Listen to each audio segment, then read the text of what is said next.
spirit, in fact, try to do things on your own and you perish alone. But when we start to decide we're going to be part of something bigger than ourselves, then not only does that greater thing flourish, but our own lives can flourish as well. Ordinary guy doing ordinary things that God used in an extraordinary way to reach cities for Christ, to see the gospel through an Ethiopian eunuch for the first time, the gospel of Jesus, go toward the continent, the great continent of Africa. Amazing. It's beautiful. You should be witnesses unto me, first in Jerusalem, then Judea, then Samaria, then to the ends of the earth. Sound good? Well, let me tell you this part. Within the context of the meaning of witness there, that word witnesses, it actually means martyrs. Remember one time hearing a guy, when it came to people being giving and being generous, remember one time one guy is talking about and saying, God doesn't want much from you. He doesn't want much from you. Try telling Stephen that. Full of faith, full of the Holy Ghost, and he was a martyr. It cost him his life. To Bobby and I, this has never just been a job, and it never will be just a job. As a matter of fact, the day it's just a job, that raw-edged, faith-filled, pioneering spirit goes, that's the day it might as well put me 6 foot under. It's not just a job, it's our life. We build our family with that in mind, and today we're blessed to see our children, our grandchildren, serving God now in different places, but serving God, part of the house of God. This church has not just been built on Bobby and I seeing it as putting our life into this. In fact, that's been the spirit of our team. It's been the spirit of so many people in this church. And I can tell you a lot is the grace of God, but also has been that pioneering spirit in people who have really put their life. I mean, sacrificial of their time, sacrificial of their giving, sacrificial in so many ways, and literally have put their life into this. And by God's grace, many have seen the fruit of that in their own homes, in their own families, in their own careers. The greatest compliment anyone can ever give me is when people say they've got a business that may be succeeding. All we've done is taken the principles we learn at church and apply them to our business. Oh, I love that. I love it. I'm going to tell you one story. We started 30 years ago, and I've got to be telling you, those first few weeks, as some of you have heard many times, it wasn't going good. Things were getting smaller every week, and to be honest, those first few weeks, no one was responding, giving their hearts to Jesus. No one was making decisions for Christ. I used to fast every Sunday. I really believed God. And for the first few weeks, it was a little disappointing. I mean, after 4 weeks, we started to grow. But way back then, I was 29 and silly, and I was preaching one Sunday night. We only had Sunday night services. And right where I preached in that little school hall hung 2 gymnastic ropes. And I guess I got a little too excited preaching. So I grabbed one of those ropes and swung out over the congregation, which wasn't hard because they only went back 2 rows, swung back again, and just kept preaching. And I didn't think anything more of it. But there was a young guy there. His name was Kata Hohepa. You don't forget names like that. Kata Hohepa. Kata went out that week and talked to a whole lot of his friends and said, man, you guys should come to church. The pastor swings on a rope like a monkey. True story. And that week, he brought 9 of his friends to church, and all 9 of them committed to Jesus. The second week, he went out again, and he invited 11 more people to church, and all 11 of them connected to Christ. In 3 weeks, Kata Hohepa led 30 people to Jesus Christ.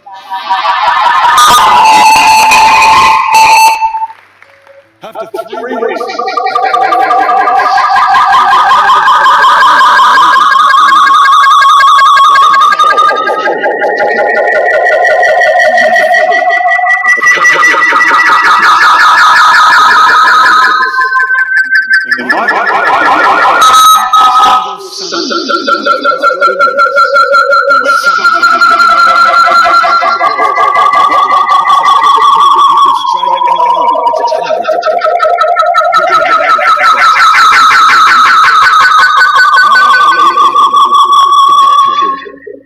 But I do know that the fruit of his life has never stopped. I want to live my life so the fruit of my life lives long beyond me. And for that to happen, I believe we've got to keep that pioneering spirit. And with the pioneering spirit, never underestimate what God can do. Can you say amen? This is the end of this teaching from Pastor Brian Houston. For more teaching and music resources, visit www.hillsong.com.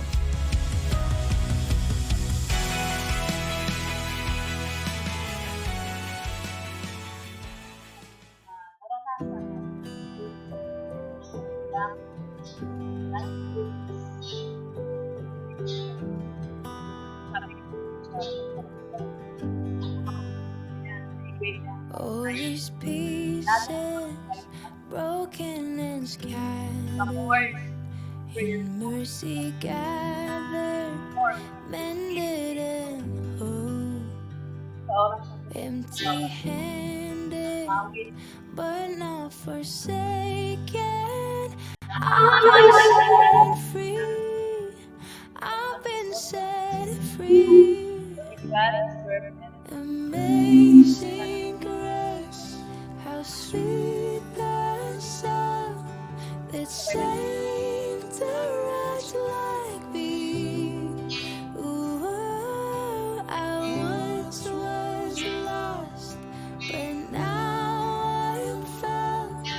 Was blind, but now I see. Oh, I can see you now. Oh, I can see the love in your eyes, laying yourself down, raising up the broken to life. You are great, you do miracles so great. There's no one else like you. There is no one else like our faith. You are great. You take our miracles so great. You set your treasure in jars of clay. So take this heart, I'll be your vessel. The world to see your life in me. Amazing grace, how sweet the sound that saved a wretch like me. I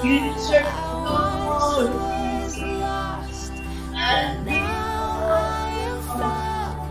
Was blind, but now I see. Oh, I can see you now. You are dead.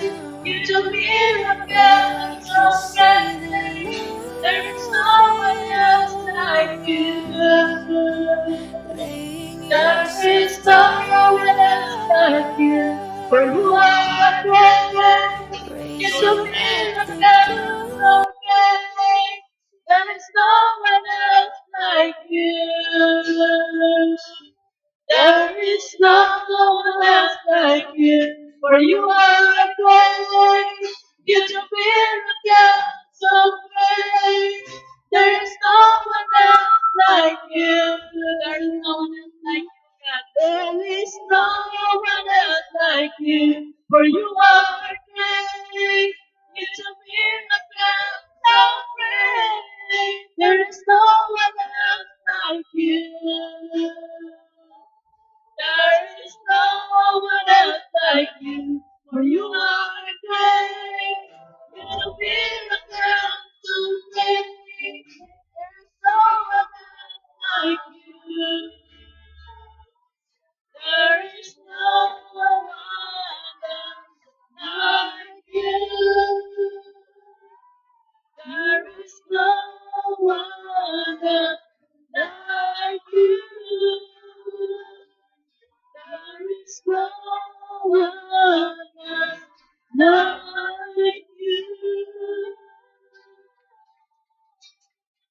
Bigyan natin ng pinaka-the-best na papasin natin Panginoon. Dahil God deserve everything. To God be the glory forever and ever. Amen. So, opening prayer, pag-nando tayo sa survey.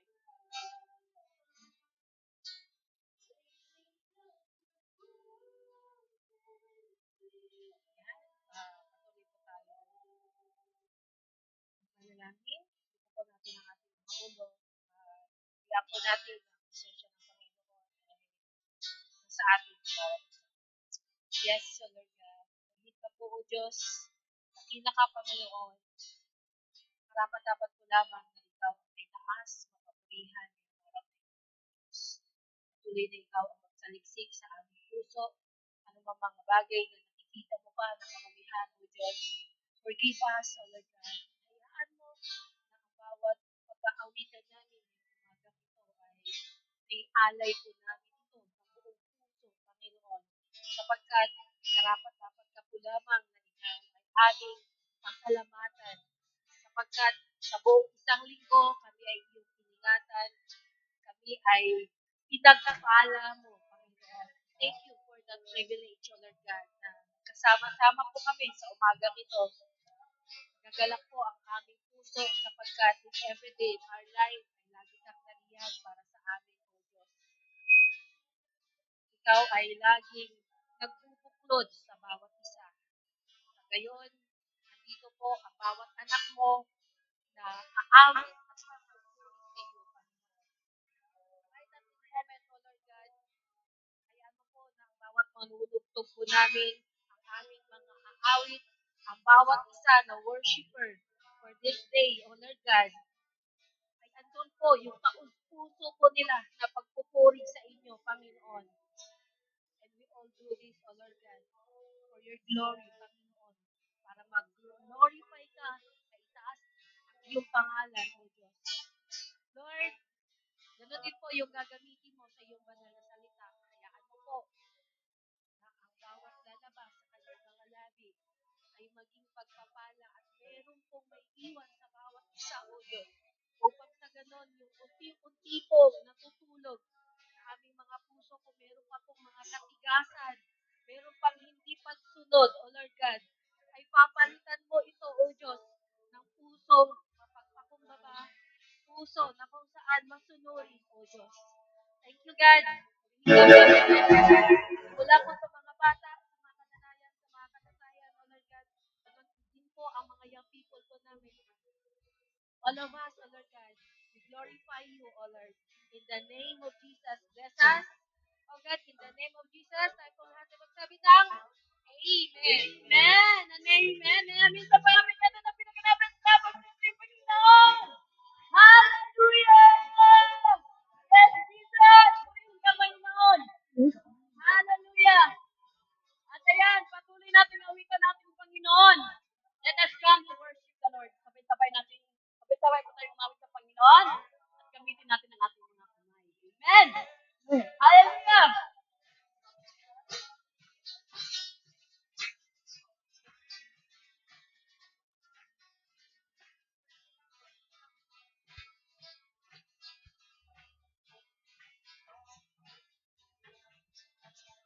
Come, now is the time to worship.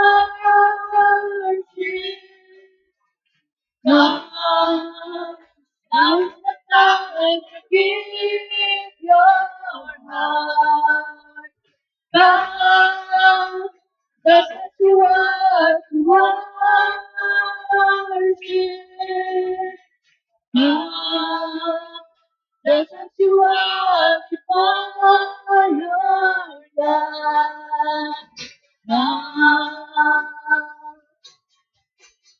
one day every tongue confess you are God. One day every knee will bow. Cause Jesus Christ is remains for God. The blood is yours tonight. Come, now is the time to worship.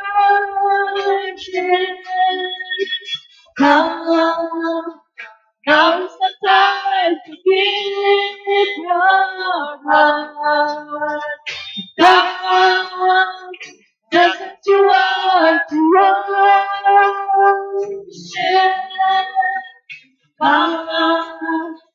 Just as you are before your time. One day, one day every mouth confess you are God. One day every knee will bow. Instead of registration and for God, the God is you now. One day every tongue confess you are God. One day every knee will bow. Instead of registration and for God, the God is you now.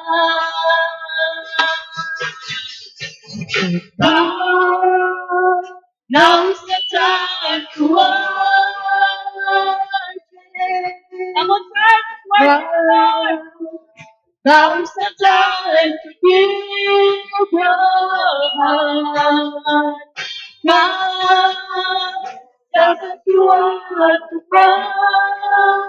worship. Come, just as you are before your God.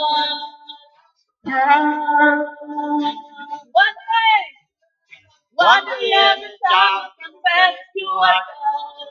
One day every knee will bow. Till the meditation remains for us who died with you now. One day every tongue will confess you are God. One day every knee will bow. Till the meditation remains for us who died with you now. One day every tongue will confess you are God. One day every knee will bow. Till the meditation remains for us who died with you now.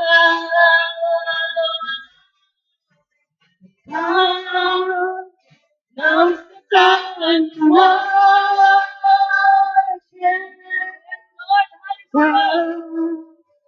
Now's the time to give your heart. Come, just as you are to worship. Come, just as you are before your God. Come, one day every tongue confess you are God. One day every knee will bow. Till the meditation remains for us who died with you now. One day every tongue confess you are God. One day every knee will bow. Till the meditation remains for us who died with you now. Come, now's the time to worship. Come, now's the time to give your heart. Come, just as you are to worship. Come, just as you are before your God. God, just as you are. God, just as you are. God. Amen. Hallelujah. Yes, Lord.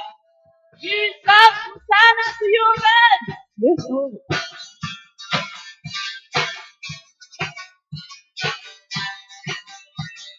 Patuloy natin awitan ng ating Panginoon.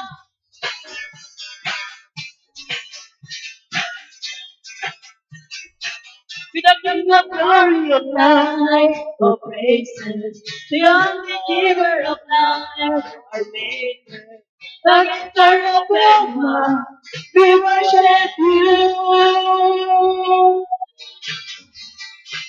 Come see what God has done, amazing, we brought us in His blood. our Savior, the presence of our God. We worship you. Shout, Hosanna, Jesus is made. Shout, Hosanna, he rose from the grave. Come and lift him up. Hosanna, shout, Hosanna, Jesus is made. Shout, Hosanna, he rose from the grave. Come and lift him up. Hosanna.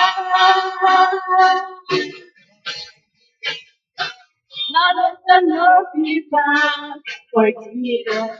Let the Lord be down his reason. So let the saints cry out. We worship you. We worship you. We shout, Hosanna, Jesus is saved. Shout, Hosanna, we rose from the grave. Come and lift him up. Hosanna, shout, Hosanna, Jesus is saved. Shout, Hosanna, heroes from the grave. Come and lift him up. Hosanna, shout, Hosanna, Jesus is saved. Shout, Hosanna, heroes from the grave. Come and lift him up. Hosanna. None of the Lord be found. For even none of the Lord be found. His reason. So let the saints cry out. We worship you. We worship you. Shout, Hosanna, Jesus is saved. Shout, Hosanna, get us from the grave. God on the river. Hosanna, shout, Hosanna, Jesus is saved. Shout, Hosanna, get us from the grave. God on the river. Hosanna, shout, Hosanna, Jesus is saved. Shout, Hosanna, get us from the grave. God on the river. Hosanna. Take power, the Lord is far away. Take power, the Lord is not today. Give Jesus because of your name. No other name. Take power, the Lord is far away. Take power, the Lord is not today. Give Jesus because of your name. No other name. Shout, Hosanna, Jesus is King. Shout, Hosanna, come and lift him up. Hosanna, shout, Hosanna, Jesus is King. Shout, Hosanna, heroes from the grave. Come and lift him up. Hosanna, shout, Hosanna, Jesus is King. Shout, Hosanna, heroes from the grave. Come and lift him up. Hosanna, shout, Hosanna, Jesus is King.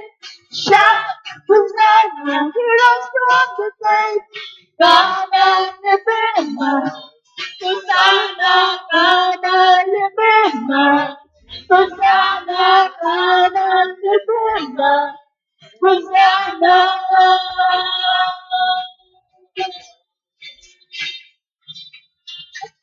Hallelujah. Thank you, Jesus. Hallelujah. Yes, Lord, we worship you, God. Hosanna. Thank you, Lord. Hallelujah. Yes, Lord. Thank you, Jesus. Salamat, Panginoon. Salamat po, Diyos. Sa pag-ibig mo, Panginoon. Salamat, Lord, for your goodness, for your faithfulness, Panginoon. Sabi niya sa amin, Panginoon, it is a servant's heart because it is God that lives in us. It is no longer us. Sabi niya sa amin. Kaya sa oras na ito, patuloy natin gamitin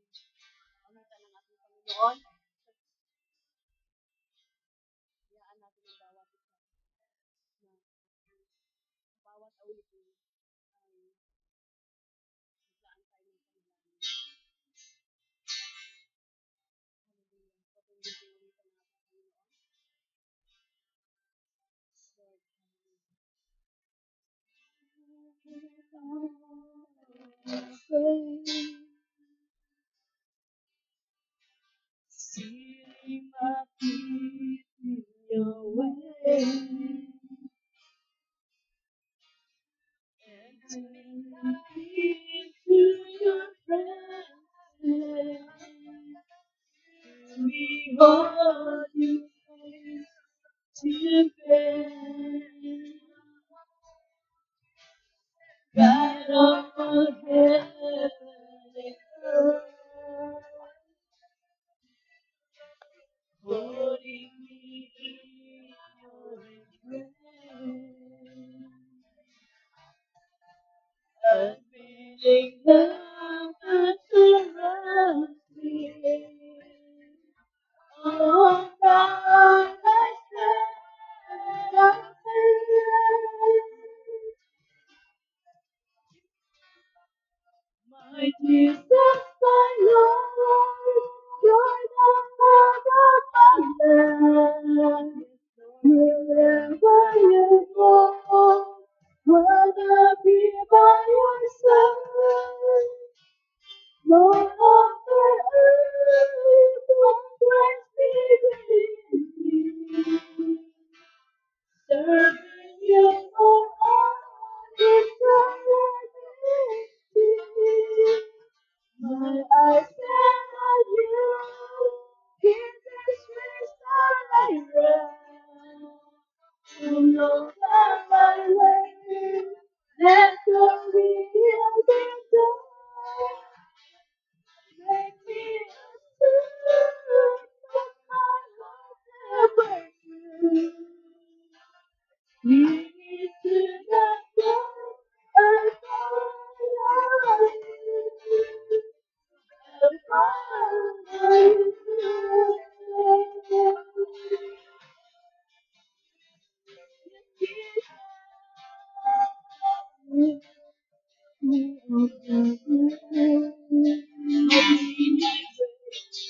taking your place in your way,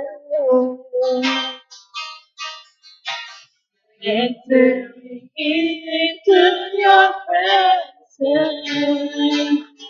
to behold your face, to face God of the heavens, God of the heavens. Holding me in your presence, I'm feeling love that surrounds me. Oh God, I stand afraid. Yes, Lord, come on, church, sabi natin, my Jesus, my Lord. My Jesus, my Lord, you're the love of my life. Wherever you go, wanna be by your side. No longer alone, but right here with me. Serving you for all eternity. My eyes stand on you. In this race I run. No power that will be done. Make me a stone of my heart ever free.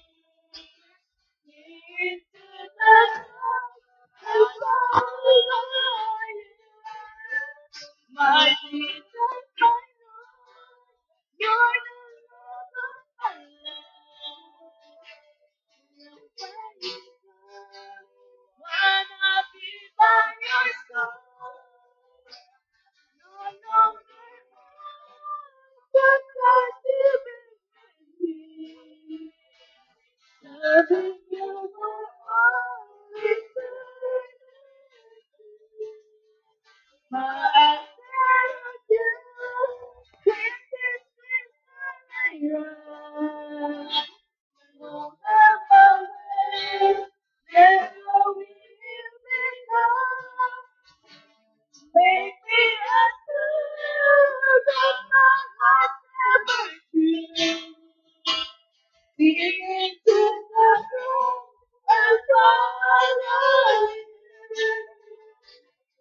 Jesus, my Lord. You're the love of my life. Wherever you go, wherever you go. No longer alone, but living in me. Serving you for all eternity. My eyes set on you. In this I run. No longer away. Let your will be done. Maybe I'm still, but my heart never do. Lead to the cross, I follow you. Follow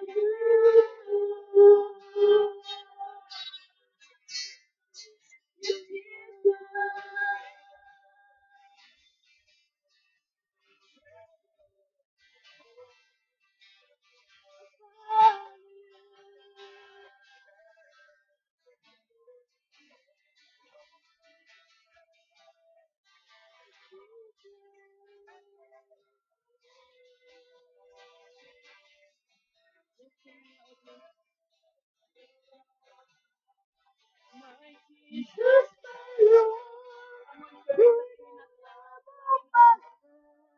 yes, Lord, wherever you go, wanna be by your side. No longer alone, serving you for all eternity. My eyes set on you. Pendants restoration, no longer away. Let your will be done. Make me a servant, but my heart never true. Give it to the songs of you. My Jesus, my Lord. You're the love of my life. You're the fire of love. Wanna be by your side. No longer alone, but living in me. Serving you for all eternity. My eyes look to you. In darkness I run. No further way. Let your will be done. Make me a star, 'cause my heart never choose. Lead to the good and follow you. I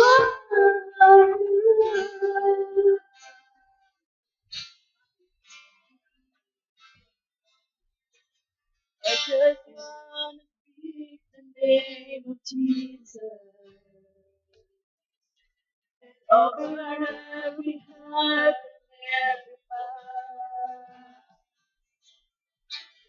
I know there is peace within your presence. I speak Jesus.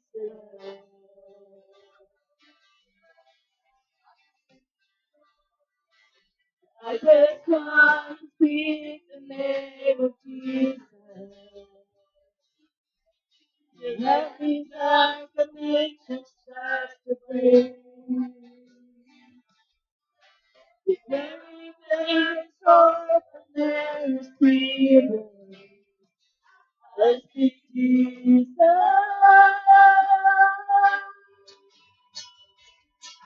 Your name is power. Your name is healing. Your name is love. Break every stronghold. Shatter the stronghold. Burn down the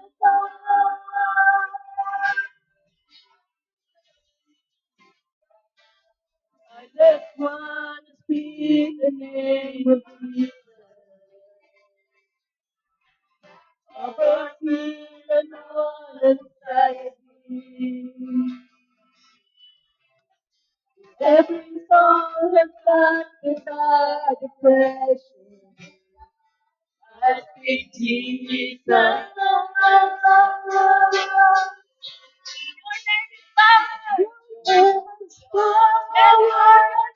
Your name is good. Your name is love. Break every stronghold, every stronghold. Shine through the shadows. Break down like a fire. Lord Jesus from the mountains, Jesus in the streets, Jesus in the darkness over every enemy. Jesus for my family, I speak the holy name. Jesus. Now Jesus from the mountain. Now Jesus from the mountain. Jesus in the street. Jesus in the darkness over every enemy. Jesus for my family, I speak the holy name. Jesus. Your name is power. Your name is power. Your name is healing. Your name is love.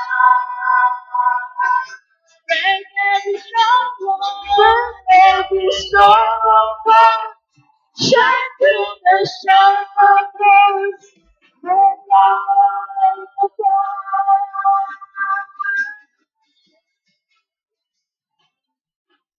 Jesus is the fountain. Jesus is the stream. Jesus through the darkness over every enemy. And Jesus for my body, I sing the holy Jesus. God, Jesus from the mountain. God, Jesus from the mountain. Jesus is the street. Jesus is the darkness of the enemy. And Jesus for my family, I sing the holy name. Jesus.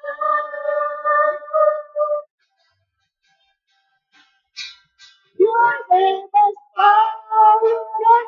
Your name is healing. Your name is love. Break every stronghold. Break every stronghold. Shine through the shadows. Burn down like a fire. Your name is healing. Your power. Your name is healing. Your name is love. Break every stronghold. Shine through the shadows. Burn down like a fire. Shout Jesus from the mountain. Jesus in the street. Jesus in the darkness over every enemy. And Jesus for my family, I speak the holy name. Jesus. Shout Jesus from the mountain. Jesus from the mountain. Jesus in the street. Jesus in the darkness over every enemy. And Jesus for my family, I speak the holy name. Jesus.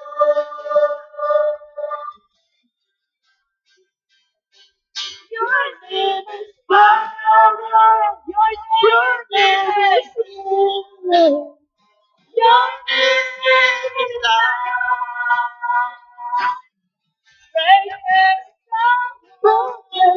strong arms, shining and shadow. When light is gone, your name is power, your name is healing, your name is life. Break every storm, shine through the shadows. Light is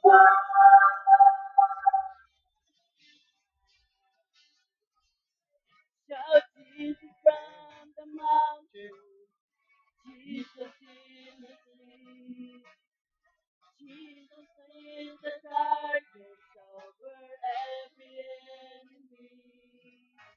And Jesus for my family, I speak the holy name, Jesus.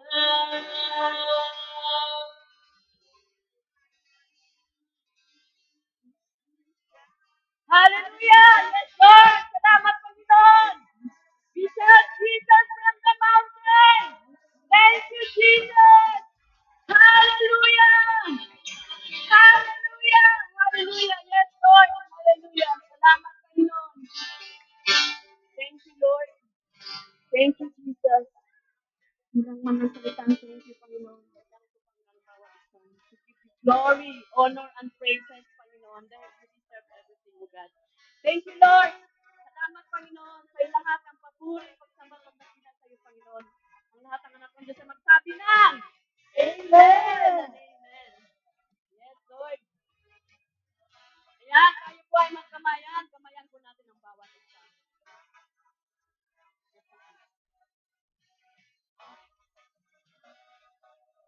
Ayan, kamayan po natin ang bawat isa.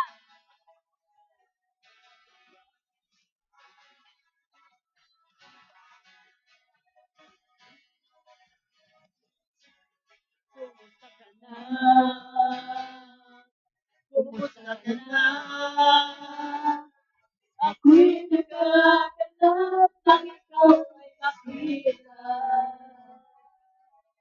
Kumusta ka na? Kumusta ka na?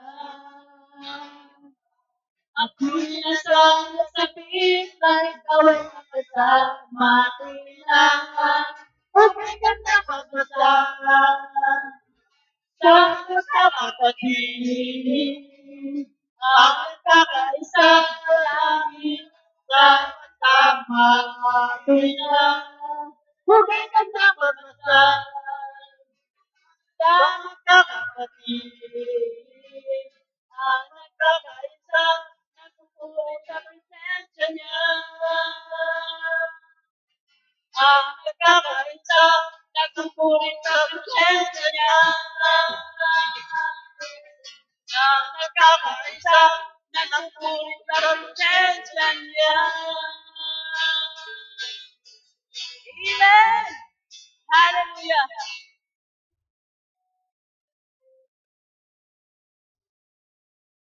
Yan, na-bless po ba ang bawat isa? Sumigaw ng amen! Amen! Ayan, bigyan po kayo ng 1 minute na pwede kayong uminom ng tubig at ulan sa mga pawis ng init. Nandun din tayo sa pag nagpupuri sa Panginoon, nandun din yung init natin. Amen! At ihanda na po ang ating mga Biblia.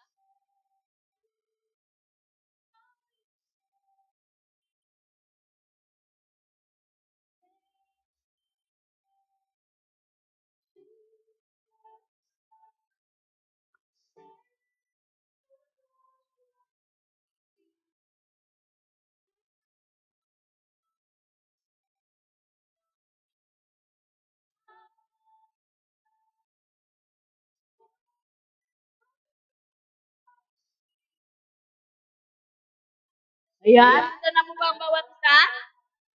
Buksan po natin ang ating mga Biblia sa Galatians 6, verse 1 to 6.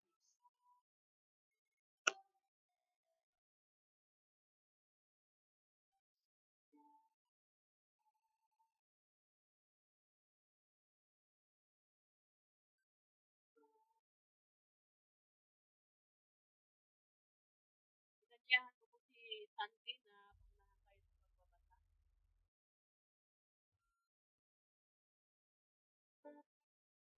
Yan, kapag nakita na po, tayo po ay tumayo bilang paggalang ng salita ng Panginoon at haliminan tayo sa pagbabasa.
Ayan, bago po tayo dadako sa ating pakikinig ng salita ng Panginoon, tayo po muna ay makinig ng isang matuto, ng ating personal devotion ng Diyos. Ito po yung nais mong bahagi. Kanilang pasasalamat sa Panginoon.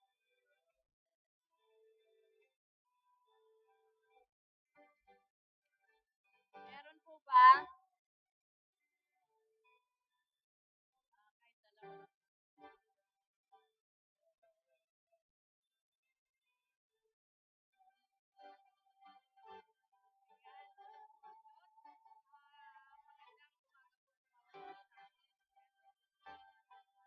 kahit dalawa lang?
Amen.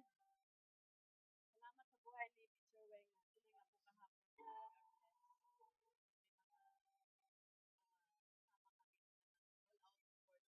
All in all, glory to God. Meron pa po ba? Nais magbigay ng kanilang pasasalamat sa Panginoon. Magtatawag pa ako. Ang tahimik. Yan si Brother Jeff.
Amen. Ayan. Salamat sa buhay ni Brother Jeff.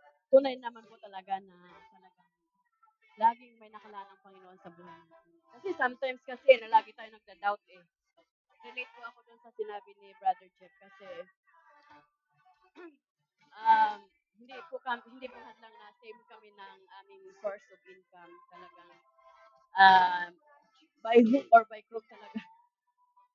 Kailangan mong yes, mag-sacrifice sa ganung bagay.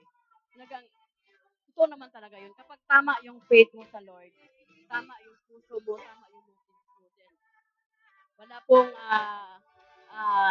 question ng Panginoon talagang God is always provide everything. Kasi kami nga po talagang tanging Diyos lamang ang nakakaalam talaga. Ang dami kong struggles talaga na dumating sa buhay namin. Hindi naman talagang struggles. Kasi once na hindi naman talaga, ang problema kasi sa atin, lagi nandyan yan eh. Kaya siya gumagaan kasi is because of God na nandyan lagi. So,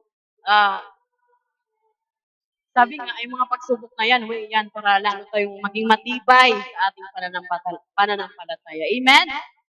Yan, amen. So, hindi ko na po patagalin pa.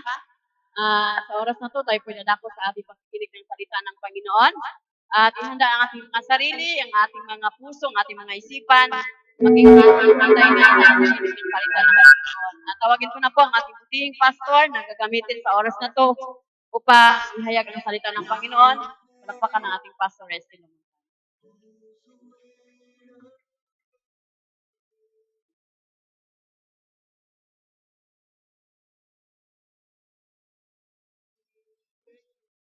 So, good morning po sa bawat isa.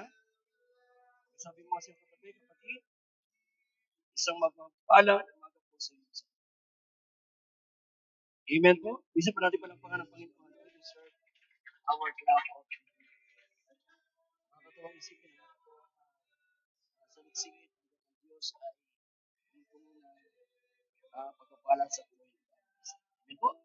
As we continue on sa series ng ating pag-aaral as body of Christ, napakalaga po nung tayo po ay nagkakatipon, tayo po ay nagsasama-sama, nagpapalakasan bilang magkakapatid sa isa't isa. Alam po, nakaka-amaze. Yung ating katawan po ay talagang ma-amaze ka sa pagkakalikha ng Diyos dito sa ating katawan.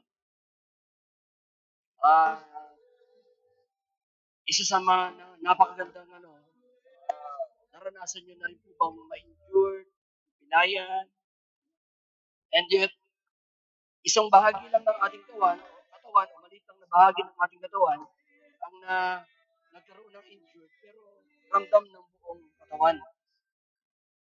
When we become born again, tayo po ay maging mananampalataya at maging anak ng Diyos, tayo po ay naging bahagi na ng ating katawan ng ating Panginoon sa Kristo. Kung kaya, the Bible tells us, mga kapatid, na once na isang part of the body is na-injured,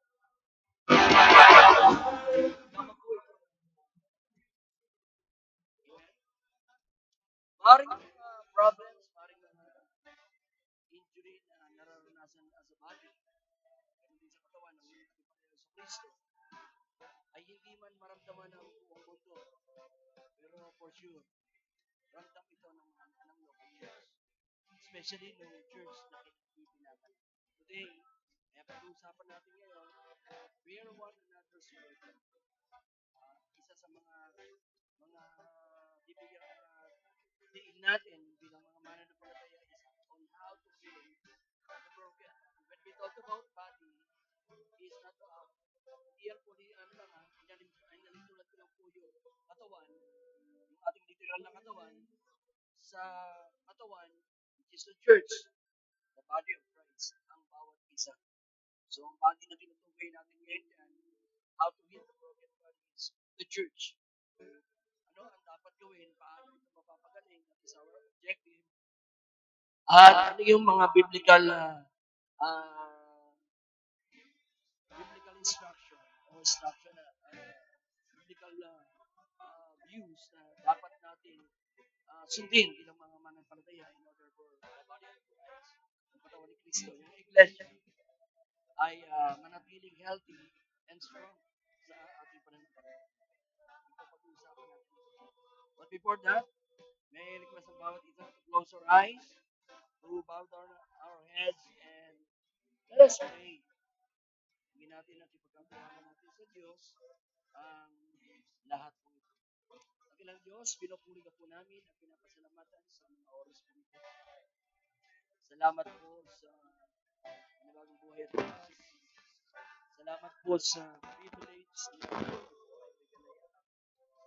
pagulay-gulayan at pag-aralan natin. Mangusap ka, O Diyos, sa kapangyarihan po ng iyong Santong Espiritu at sa kapangyarihan po ng iyong mga salita. We are praying, Panginoon, na ikaw bilang aming Ama ang magpaunawa sa kapangyarihan po ng kapangyarihan mo. Dapat namin sa mga buhay namin ang mga salita na pag-uusapan sa mga oras. Salamat po, Diyos. Maging inyong lingkod. Hayaan niyo po mamutawi lamang sa akin mga bibigay, mga salita galing lamang sa iyo. Kapurihan, pasasalamat ay tanging sa iyo lamang in the mighty name of our Lord Jesus Christ. Lahat po tayo magsabi ng Amen and Amen. Minsan ba natin palakpakan ng Panginoon? Yes. To God be the glory. Ang text po natin na matatagpuan natin sa Galatians chapter 6. Sa ibang translation, medyo explain na siya. Pero ang maganda, ang sabi rito sa ibang translation, sabi niya rito, Galatians chapter 6 verse 1, brethren. Sa ibang ginamit, friend, wala naman pong, there's nothing wrong, pero mas magandang paigtingin natin, palalimin natin. So therefore, kung ito ay naka-address sa brethren, it talks about the church, ang bawat mananampalataya. So ina-address ito ni Apostol Pablo, hindi lamang sa mga kapatiran sa Galacia, maging sa iglesia ng Galacia, maging sa iglesia o sa lahat ng bawat mananampalataya na sumusunod sa ating Panginoon Kristo. At ano ang kanyang habilin? Well, first makikita natin dito mga kapatid ay nasa verse 1. Sabi niya, mga kapatid, kung ang isang tao ay maunahan ng kamalian, kayo na espiritual ay papanumbalikin ang isang gayon sa espiritu ng kaamuan, alang-alang sa inyong sarili. Baka ikaw din naman ay matukso. Sabi niya rito sa atin, may brethren, if anyone is caught, nahuli, detect, if any transgression, you who have received the Spirit, kayo na pinapatnubayan ng Espiritu Santo, ang magpanumbalik sa Kanya. In a spirit of gentleness, sa diwa ng kaamuan. Pero mag-ingat din naman kayo kasi baka kayo ang matukso. Anong gustong ipaalala sa atin ng Panginoon? In order po, meron po tayong pasanin. No? Meron po tayong task. When we talk about burden, ang ibig sabihin po niyan, meron kang tungkulin, meron kang service. Hello?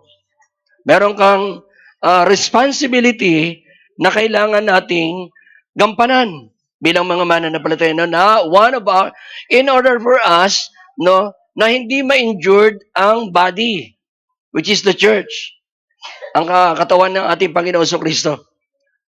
So that maganap sa atin lagi yung magkaroon ng kagalingan or magkaroon ng kaayusan ang iglesia na ipinagkatiwala niya sa atin. In what way? How can we do this?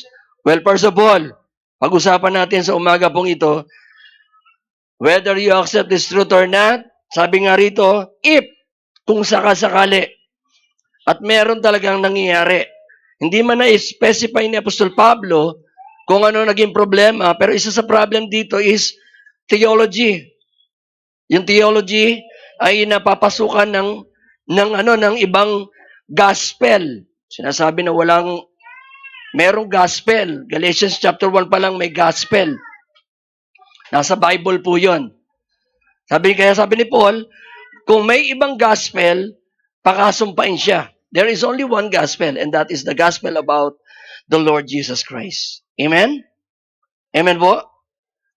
Pero sa pagtitipon-tipon, meron talagang if, sabi niya kung sakasakali, ay mayroong kapatid na matukso, mahulog sa pagkakasala, kayo na pinapatnubay ng Espiritu Santo ang magpanumbalik sa Kanya. Amen po? Whether you accept this truth or not, mga kapatid, meron talaga tayong kapatid na natitempt, nahuhulog sa tukso kung kaya't ang body, ang katawan, na-i-injured. Amen po? Tingnan niyo po, ang unang-unang bagay na dapat nating tandaan. Napansin niyo po ba yung ating slide?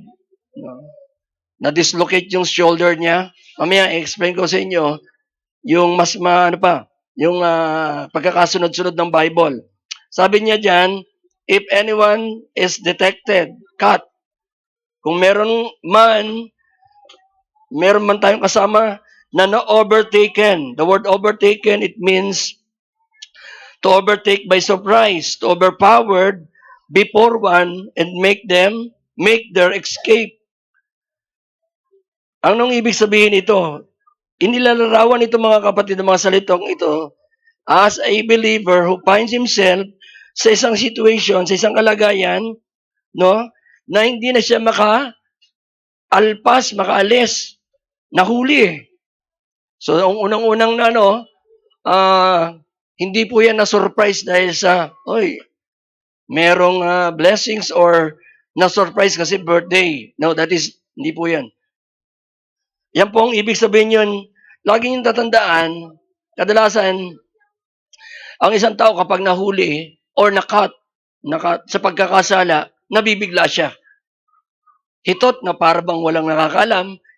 He thought na he can do it privately without anyone else. No. Pero that is not true. Lagi niyong tatandaan ang kasalanan, it is a progressive thing.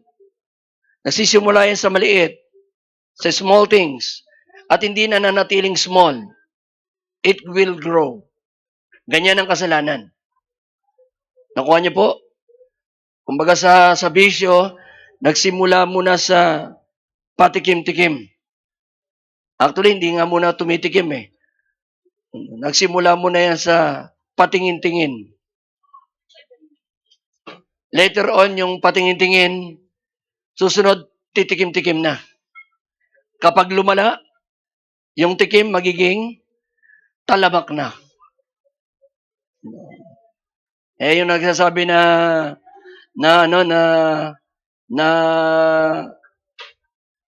ang Diyos lang ang may kakayahan ng ayusin at baguhin ito. The problem with this man, he think of himself na pwede niyang gawin ito privately without knowing or nobody will notice him. That is not true. Kasi tignan niyo po ang inyong Bible. Magugulat ka, ma-amaze ka. Bakit? Kung hindi man malaman ng tao yan o hindi man malaman ng kapatid mo, pero merong higit na nakakalam at nakakakita ng ginagawa natin. Hebrews chapter 4 verse 13. Bear with me mga kapatid. Samahan niyo po ako sa pagbukas ng inyong Biblia. Kapitulo 4. Hebreo, Kapitulo 4, talatang 13. Anong sinabi ng Bible? Ito ang sabi ng salita ng Diyos. Hebrews chapter 4, verse 13. Anong sabi ng salita niya? Sabi niya, Hebrews chapter 4, verse 13. Sabi niya, ni walang anumang nilalang na hindi nahahayag sa paningin ng Diyos, kundi lahat ng bagay ay hubad at bukas sa kanyang mga mata, at sa kanya tayo ay may pagsusulitan. Sinong nakakaalam? Sinong higit na nakakakita sa lahat ng ating ginagawa, kahit pa yan ay ginagawa mo ng lihim, Walang iba kundi ang Diyos. And you will be surprised. Nakakala mo, walang nakakaalam, pero one of these days, malalaman mo, may nakakaalam at walang iba kundi ang Diyos. Amen po? When somebody is overtaken, when somebody is caught, don't think of yourself that you're too smart to keep it privately. Huwag mong isiping matalino ka at magaling kang magtago. Sabi mo sa iyong katabi, huwag mong isipin na matalino ka at magaling kang magtago. Kung yung isang fugitive wala siyang kawala kahit saan siya magtago. Huli pa rin. Nakuha niyo po? Lalong-lalo na sa harapan ng Diyos. You will be surprised. Maaring walang tao or maaring walang hindi makita ng inyong pastor kasi you do it privately, pero take note of this. There is someone, there is God who knows and see everything. And one of these days, we will all accountable to Him. That makes the body of Christ endured.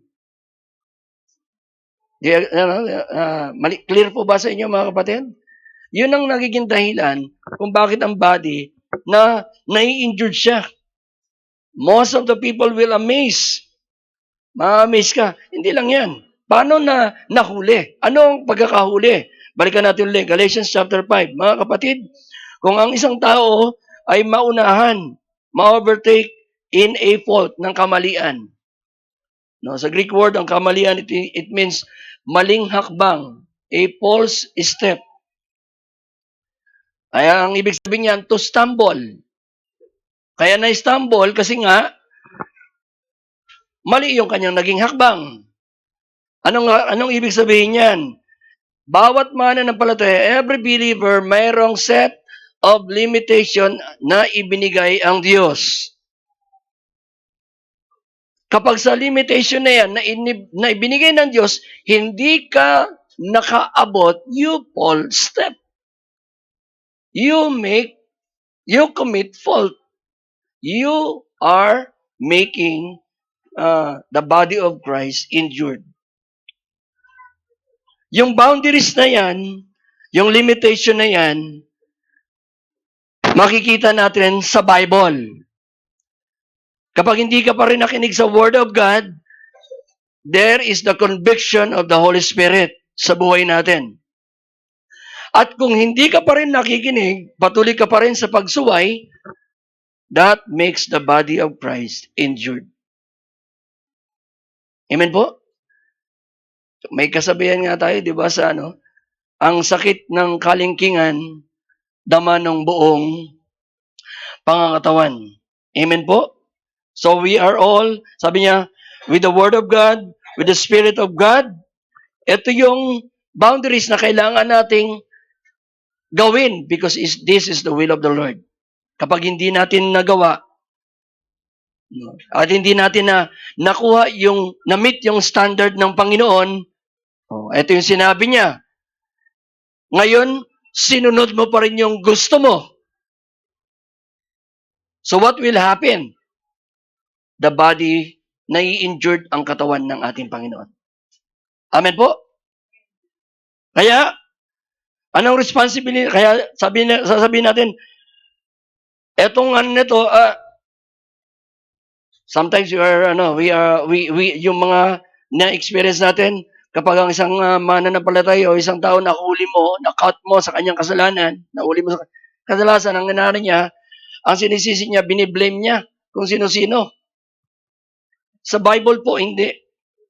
No one or nobody can blame dun sa kanyang pagkakamaling nagawa. Aside from himself. Alam niyo po ba yun?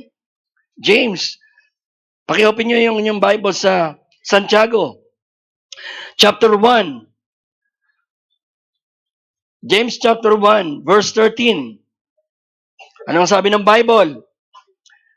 Sabi niya rito sa verse 13, no one, when tempted, should say, I am being tempted by God.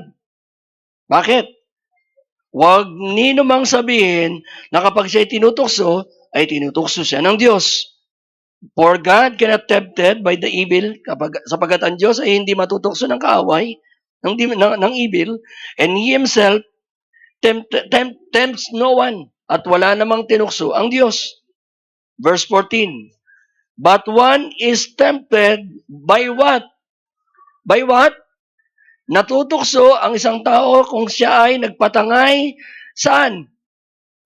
Sa kanyang, take note ang word ng Bible, sa kanyang sariling pita. O, ngayon, sabihin mo sa akin, sinong may kasalanan? Ang tukso? No, it's not. Si Satan? No, it's not.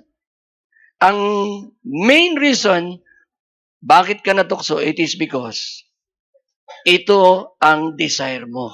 Ito ang gusto mo. Sabi mo kasi yung katabi, kaya ang prinsipyo natin sa church na ito, ibo, sabihin mo yung kanya, kaya ka natukso kasi gusto mo.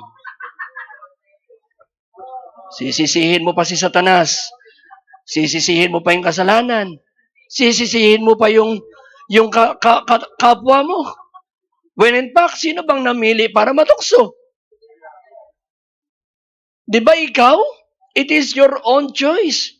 So therefore, you are the product of your own choice.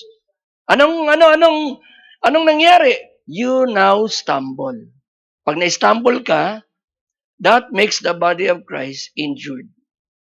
Gusto ko makita niyo mga kapatid na mabigat, no?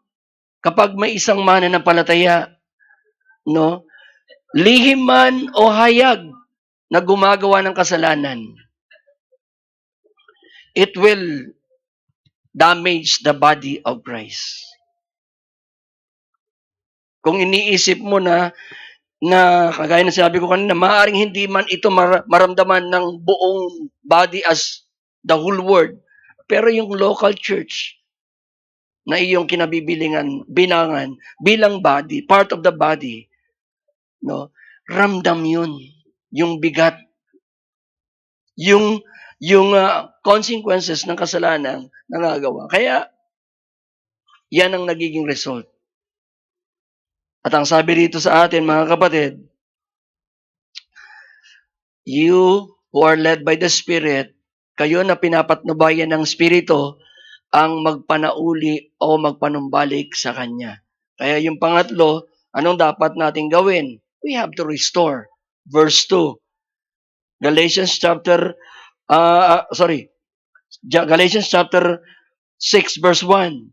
Kayo na espiritual ay magpapanumbalikin ang isang gayon sa espiritu ng kaamuan. So therefore, we have to restore. Ang restoration, katulad po yan ng dislocated.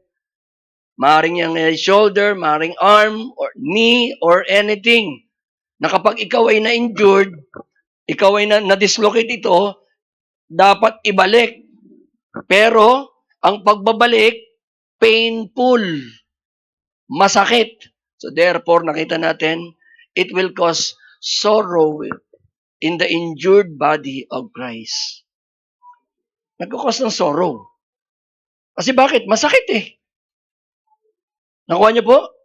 Ako, I've been many times na na-injured. Daliri, basketball. Paa. Yung aking mga tuhod. Pero hihilutin, masakit. Pero pagkatapos na mahilot at mabalik uli, masarap na ang pakiramdam. The same is true. Iugnay natin sa body of Christ. To set the broken bone or dislocate joint. Ito po isang medical term na ginagawa specifically sa katawan ng Panginoon sa church. Kapag ang isang anak ng Diyos ay nahulog sa pagkakasala, ang problem, it creates problem for the whole body of Christ. Natatandaan niyo sa Joshua chapter 7 verse 126? Yung Jericho, napakalaki. Nung sila Joshua ay nakapasok sa promised land, yung Jericho, inikutan lang ng 7 times. On 7th day, sumigaw lang sila. Bumagsak ang wall of Jericho. Panabago na naman silang challenge. yung AI o isang maliit na lugar na bansa during that time. Sabi nung mga nag-spy, sa panahon ni Joshua, sabi niya, wag na kayong padala ng marami. No? Kahit ilan lang, matatalo natin sila, napakaliit lang. Pero natalo sila, ang Israelita. Bakit? May ginawang kasalanan si Akan. Yung si Akan, meron siyang tinago na ang inaakala niya yung kanyang bagay na yun na labag sa Diyos, may tatago niya habang panahon. Yun ang nagiging dahilan, yung kasalanan na yun, na itinago niya sa bansang Israel, ang nagiging cause, bakit ang bansang Israel laging nadidipit sa isang napakaliit na bansa, ang AI. Because they disobey God by keeping yung mga bagay na ayaw ng Diyos. The same is true sa atin sa umaga pong ito. The same is true sa atin. Kapag isang believers, gets out of step sa kalooban ng Diyos and fall into sin, ano yan? Maybe you feel it like it is private. Wala namang nakakakita. Hindi naman alam nila, pastor. And God is there. He knows everything. Amen po?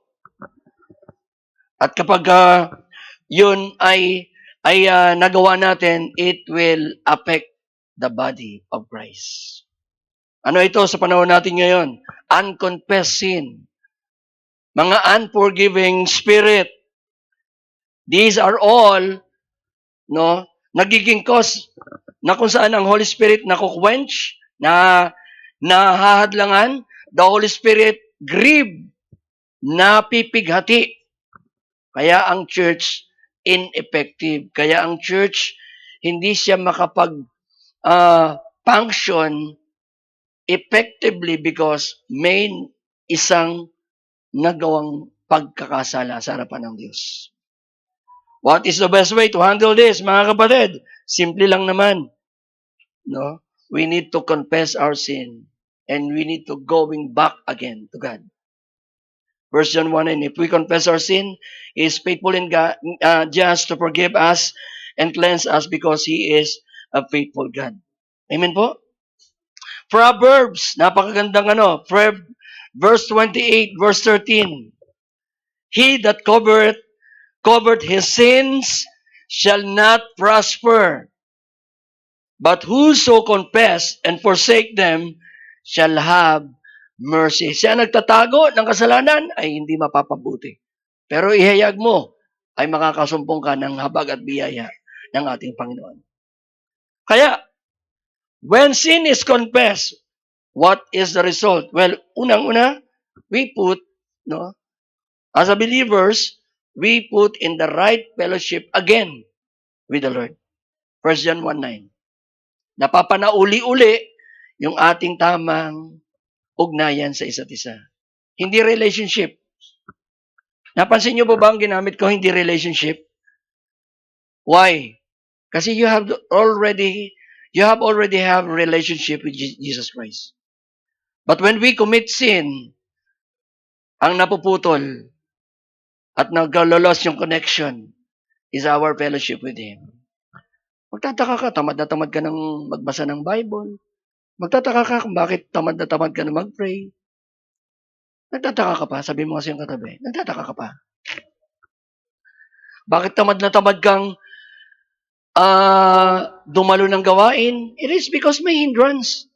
It is because the sin na gawa natin. So therefore, confess it to God. At ang sabi ng Panginoon, ipahayag natin ang ating mga kasalanan, siya ay tapat at banal na tayo patatawarin at linisin sapagkat siya ay Diyos na matuwid. Amen po? Amen po? And then, after na may confess mo, not only it put back in the right fellowship with God, pangalawa, the process of healing now begins.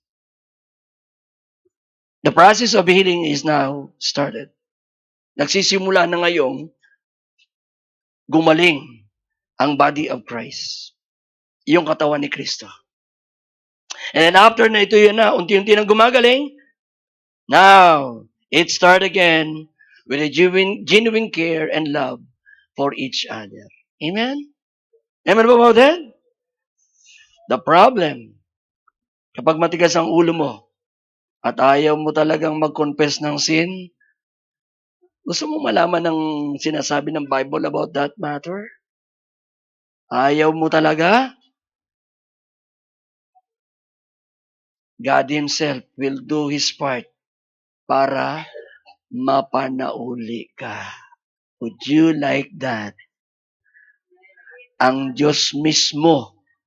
Numbers chapter 32 verse 23. Be sure your seal will find you out. Ang Diyos mismo, God Himself, will do the honor. Siya ngayon ang gagawa ng paraan para ibalik ka niya sa iyo. At magkaroon ng healing. Kasi God is not pleased kapag ang kanyang katawan ay laging injured. That is not healthy. Amen po?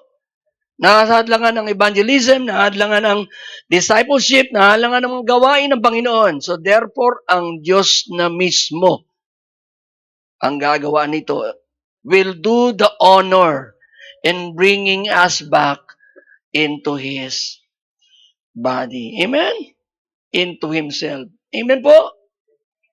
Sabi mo sa iyong katabi, ayaw mo? Ano sabi ni Brother Richard? Lalabas kang kusa o lalabas kang pasa-pasa?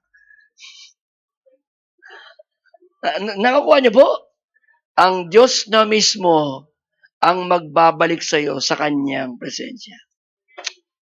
Napakasarap ng Diyos. Amen? Can we give a clap offering sa ating Panginoon? Napaka-merciful niya. Tama po ba, Sister Mercy? Amen? Kaya huwag kayong mag-alala doon sa mga kapatid natin na dati natin kasama tapos biglang hindi na natin sila kasama sa ngayon. Pag-pray lang natin.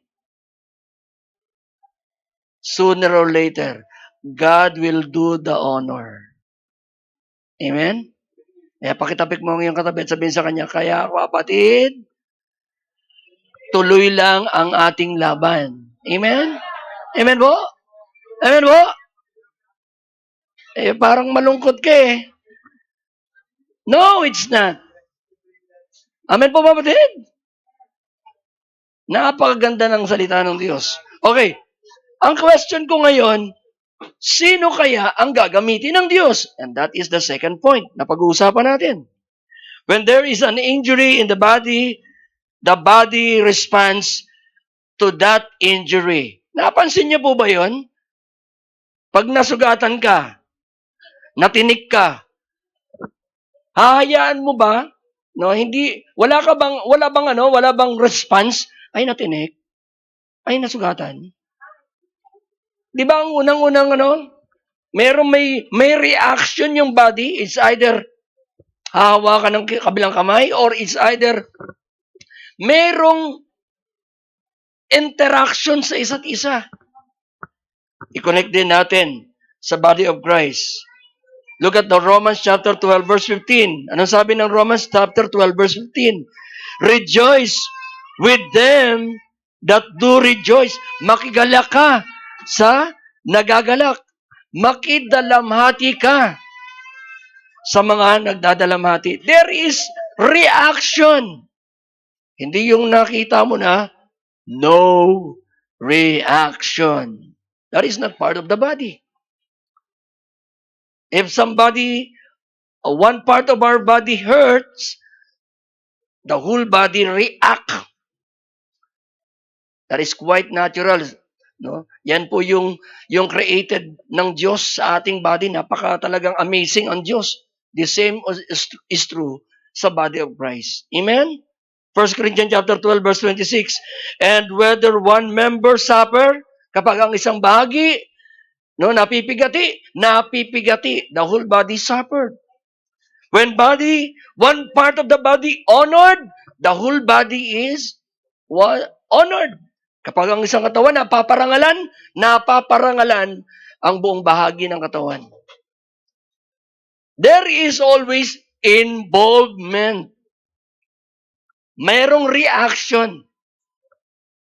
Kaya mapapansin nyo kapag sa paningin mo na, bakit wala si kapatid? Ang pangalawang tanong, nasaan kaya siya? There is reaction. Kaya sabihin mo siyang katabi, kapatid, wag na wag kang a-absent. Kasi somebody or someone were looking for you. Amen? Amen po. Kahit na tayo mag-100, 50, o maging 1,000, mapapansin at mapapansin. Asan siya? Pagdating dito, si Arnel sabi, wala nga, pastor eh. Oh, parang di pa nga ako nagtatanong. Mata pa lang kami sa mata nag-uusap eh. Ano? Wala nga, pastor eh. Parang may dating, Did you get the point, mga kapatid? Ganyan po ang katawan. Kaya, ano ang kailangan gawin? Who's the believer involved in healing the broken body? Well, first of all, sabi sa text natin, Galatians chapter 6 verse 1. B, kayo na spiritual. The first